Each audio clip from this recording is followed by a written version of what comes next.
In the land of Canaan lived a young man named Joseph, born to Jacob and Rachel.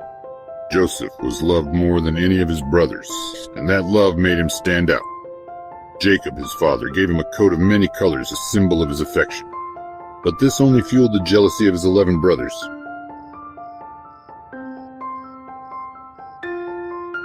One night, Joseph had a dream. He dreamt of sheaves of grain bowing down to his sheaf. He told his brothers, and they grew even angrier. Listen to this dream I had. We were all binding sheaves of grain in the field. My sheaf rose and stood upright, while your sheaves gathered around mine and bowed down to it. His brothers couldn't understand why he thought they would bow to him. Their hatred grew deeper. One day, when Joseph was sent by his father to check on his brothers, they saw him coming from a distance. They saw their chance and plotted to get rid of him. Here comes that dreamer. Let's throw him into a pit and tell our father a wild animal ate him. But instead of leaving him to die, they sold Joseph to a caravan of traders who were headed to Egypt. His brothers then dipped his coat in blood and lied to their father, saying Joseph had been killed by a wild animal.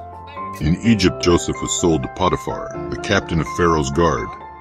Though he faced many challenges, God was with him. Joseph rose to become Potiphar's trusted servant.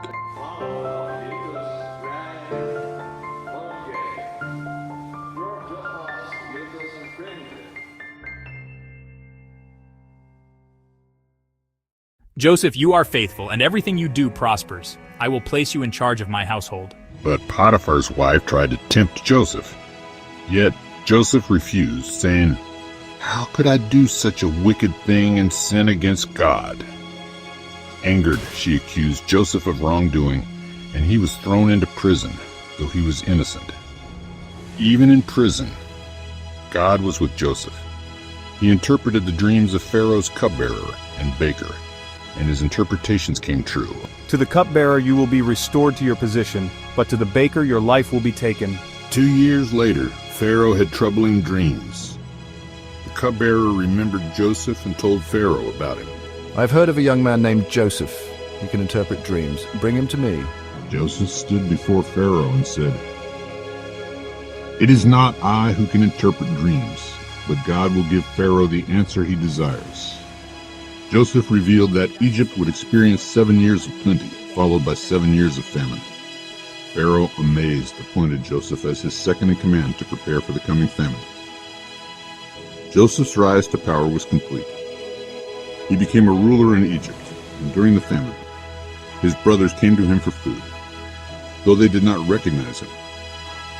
After testing their hearts, Joseph revealed himself to his brothers. I am Joseph, your brother. Do not be angry with yourselves for selling me into slavery, for God sent me ahead of you to save lives. The family was reunited, and Joseph forgave his brothers. Through his trials, he saw that God had a purpose for his life and used him to save many people. God has made me a father to Pharaoh and lord of all his household. What you meant for evil, God meant for good. Joseph's story is a reminder that even in our darkest moments, God has a plan. He can take what was meant for harm and turn it into something beautiful. Trust in God's timing.